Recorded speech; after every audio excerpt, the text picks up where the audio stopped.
Bilang bahagi sa pagdiriwang ng National Women's Month sa bansa, samot-saring aktibidad ang pinangunahan ng pambansang pulisya sa kabilang ang Quezon City Police District, Police Regional Office 3 at Police Regional Office 7. Alamin ang report mula sa ating mga ka-PNN.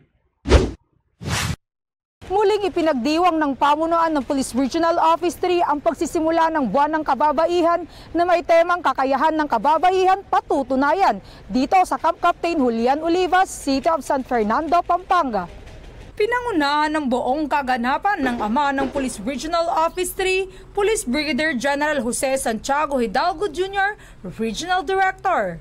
Naging panauhing pandangal si Honorable Florida P. Robes, Representative Lone District ng City of San Jose del Monte, Bulacan, na kung saan malugod ang pagtanggap ng mga pulisya sa nasabing selebrasyon. Noong 1994, ginanap ang Miss Universe dito sa Pilipinas, kung saan itinatanong sa final question, what is the essence of being a woman? Naiisip niyo po ba yan ngayon sa ating mga kababaihan? Hindi ko makakalimutan ang winning answer ni Sushmita. She said, just being a woman is a gift of God that all is must appreciate. The origin of a child is a mother who is a woman. She knows a man what caring, sharing, loving is all about. That's the essence of being a woman. Gusto ko dagdagan ang sagot na ito, huwag nating kalimutan ang leadership. Kasi sa isang babae, sabi nila, pangbahay ka lang nung araw. Pero ngayon, wala ka nang makikitang babaeng nasa bahay. Lahat ay partner, lahat ay katulong, lahat ay ehemplo, lahat ay may liderato. Isang babae.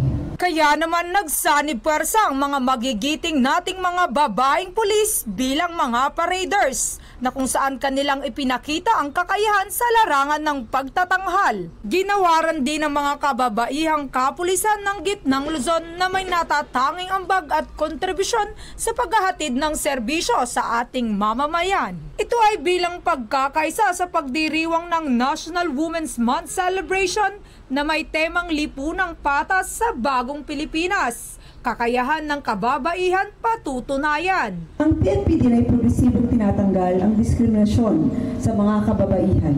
Tunay nga, ngayon ay dating men in uniform lang, ngayon meron ng women in uniform.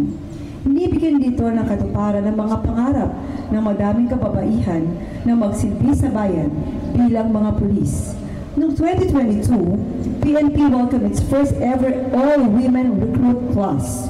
Maliban sa selebrasyon ng National Women's Month ay nakiisa din ang PSM-BFI na kung saan nagbigay ng 10 naglalakihang flat screen TV bilang donasyon sa pamunuan ng Police Regional Office 3. Mula dito sa City of San Fernando, Pampanga, ang inyong PNN correspondent, Police Corporal Giselle V. Rivera, alagad ng batas, tagataguyod ng Balitang Pulis.